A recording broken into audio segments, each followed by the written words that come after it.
Color Spray is another one of those spells where I literally would never use it. It's just an AoE blind, it's fine, but now that you have a free use, you are encouraged to use this bad spell. So yes, I think you can opt to ignore a lot of that and just do powerful things with this if you really wanted to. But if you want to get all the juice out of this, you are encouraged to use a lot of options that are kind of crap. That's neat. I like that a lot. Oh, yeah.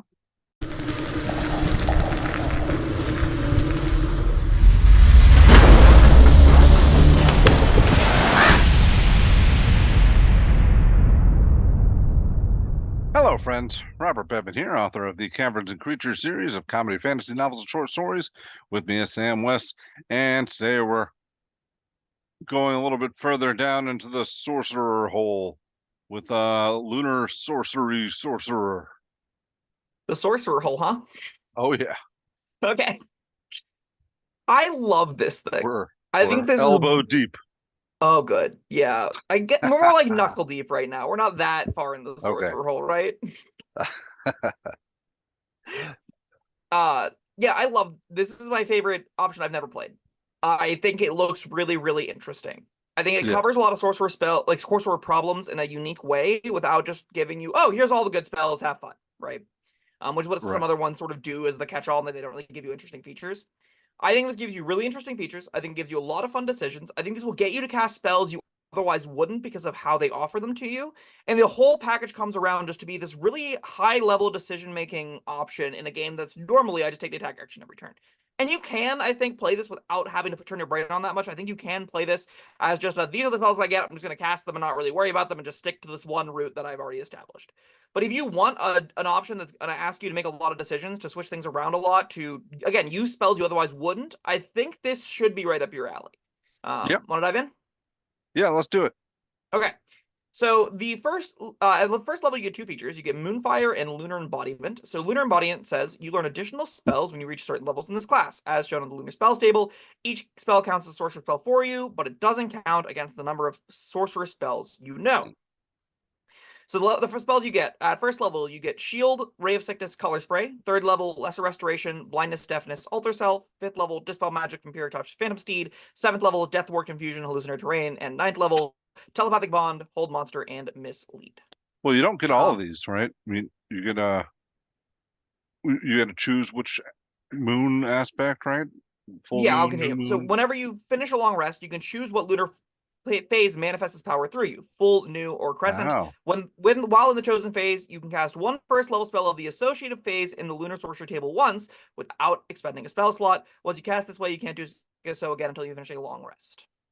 Wow, it becomes a lot better because you can change it every day. Well, actually, no, you do just learn all of these. You learn additional spells when you reach certain levels in the class. You learn at first level Shield, Ray of Sickness, and Color Spray. Just all three of those for free. You can spend spell slots on them. And then when you finish long rest, you choose which one you get once for free. It's usually Shield. Yes. It's really, really baller, huge. Like this is what 15 extra spells that you just staple to your character every time level or throughout the game. Like that's amazing. That's exactly what Sorcerer's been in the market for. Now, I guess in the beginning it's usually Shield, but I don't know. Depending on how you play or what kind of character you want to play, I could see some people taking Alter Self depending on what they need to do.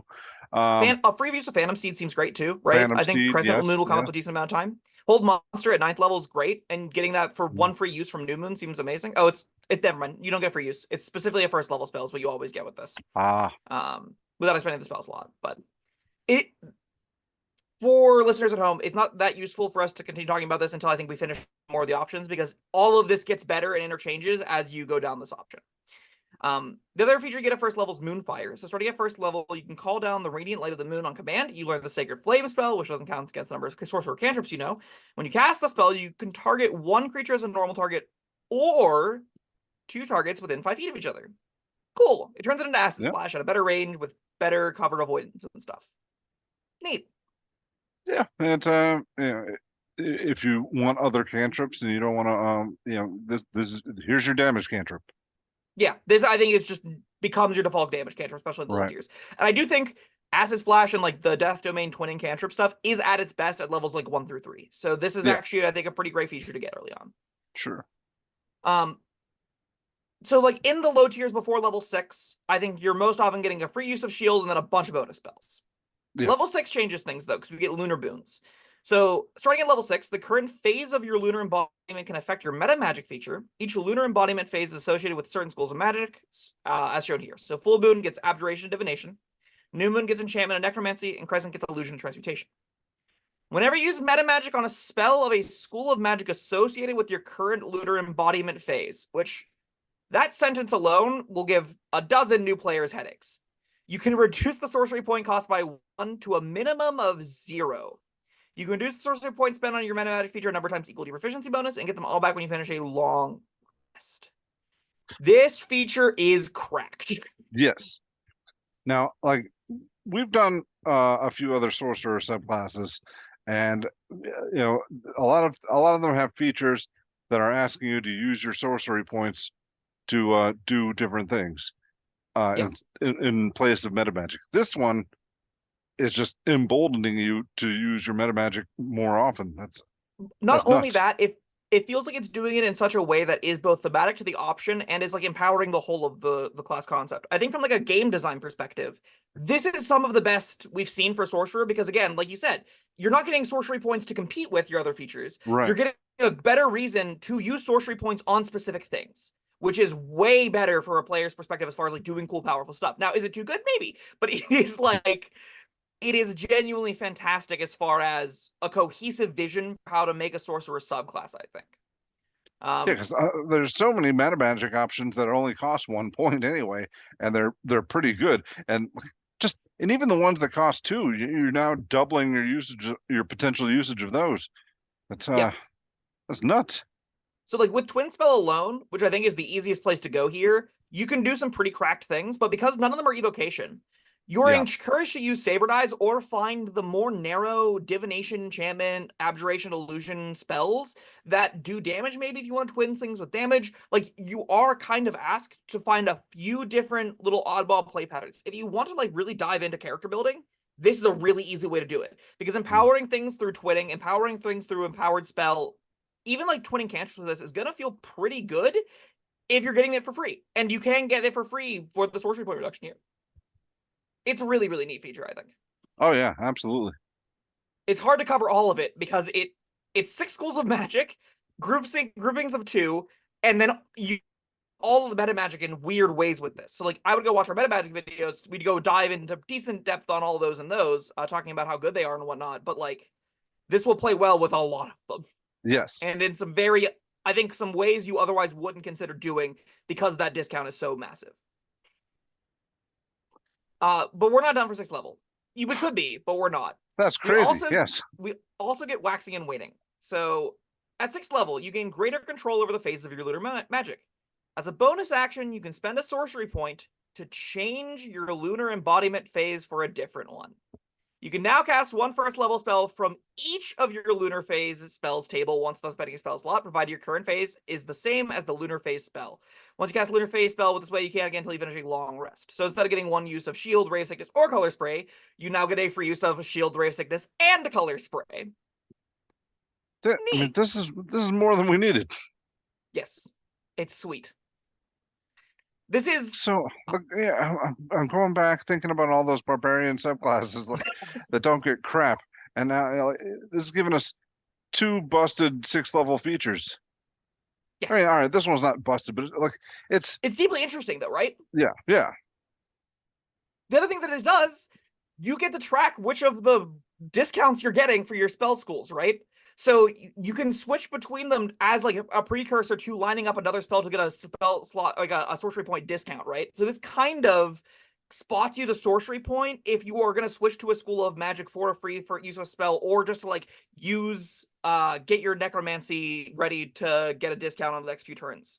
There's going to be some real interesting play patterns that come out with when you want to use this to switch between the 3 in such a way that you're getting all your first level spells, but you're also getting the sorcery point discounts when you want them.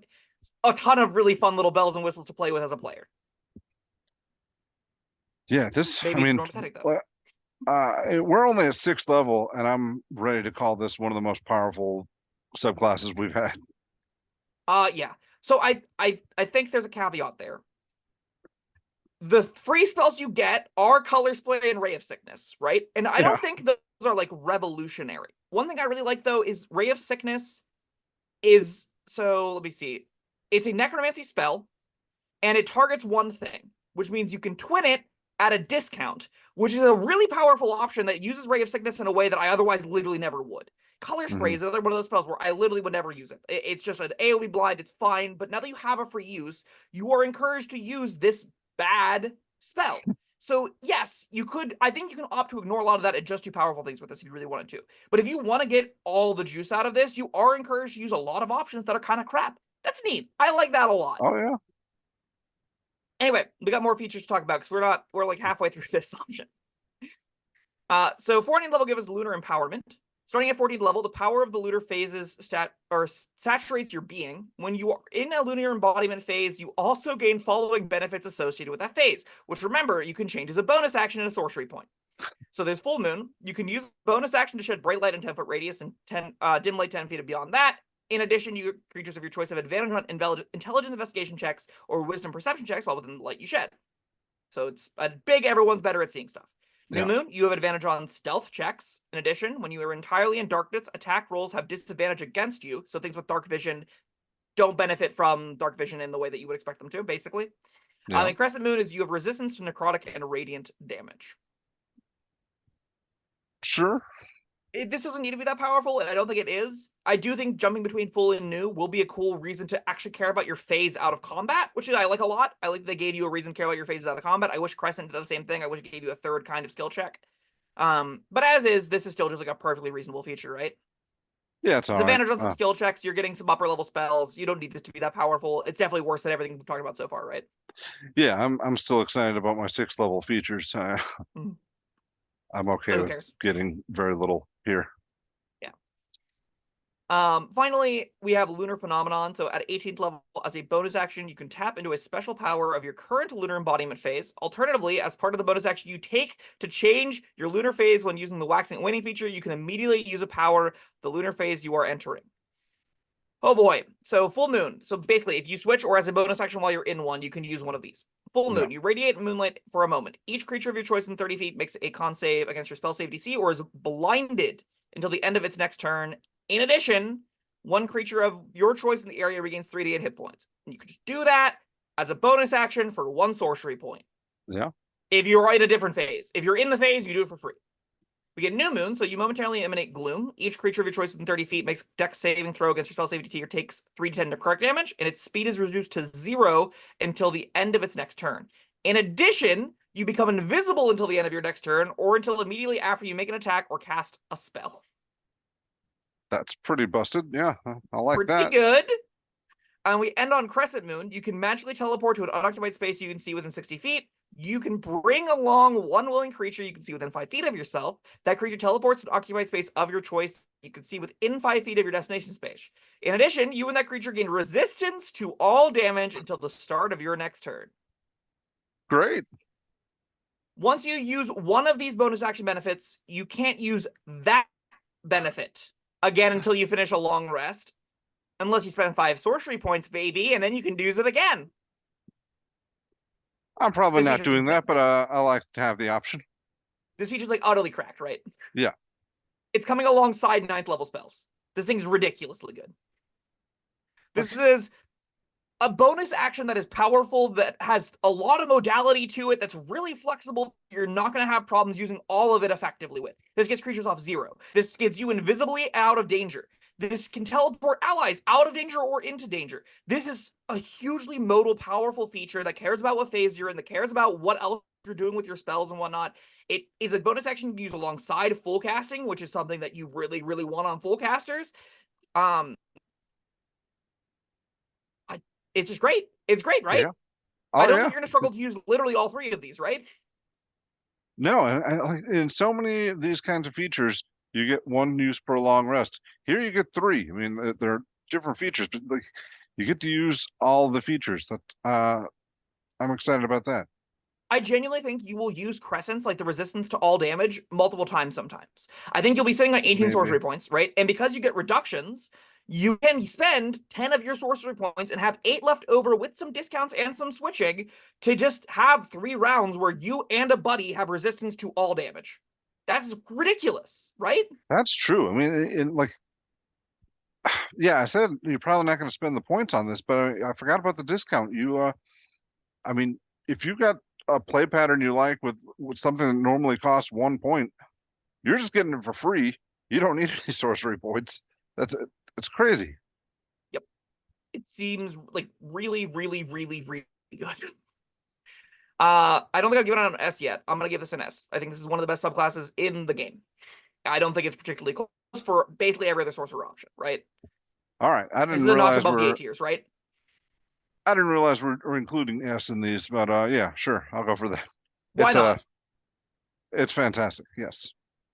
This option, the weakest feature is Lunar Empowerment, which is still a reasonable feature. Everything else here is fun to play with, deep to build around, a whole lot of options. This kind of subclass makes me want to play a sorcerer instead of a wizard, which is a good thing for the subclass to do because there isn't usually a reason to do that. So like, big fan. 10 out of 10, super busted, super powerful. You can definitely play this in a fair way, but you can also play this in a horrifically unfair way. So, have fun out there. Yeah, I mean, like, I'll say it again. Look, the difference here is that you're not being asked to use sorcery points for your features. Instead, you're getting a discount on your Metam Magic uses of sorcery points, and that alone nails it for me. Sure. I really want to emphasize, like, throughout the entire option, all of these features are designed to enhance spellcasting, which is something that most of the subclasses do not even remotely touch on, right? Yeah. This actually wants to pair with the regular play pattern a spellcaster has. Them having a whole bunch of reasonable places to use a bonus action covers one of the largest disparities I think that full casters and non-casters have, which is non-casters tend to have a pretty easy way to using bonus actions, and spellcasters don't. This is no shortage of awesome bonus actions now at your disposal because switching phases does a lot of stuff, especially at 18th level. So, like, yeah, I really recommend it. I desperately want to play this myself. It seems like a true blast of a time. Yeah. 100% agree. All right. That was the Lunar Sorcerer. Thank you, Sam, and thank you everyone for watching. Like, subscribe, leave us some comments down in the comment section below, and we'll see you next time. Goodbye.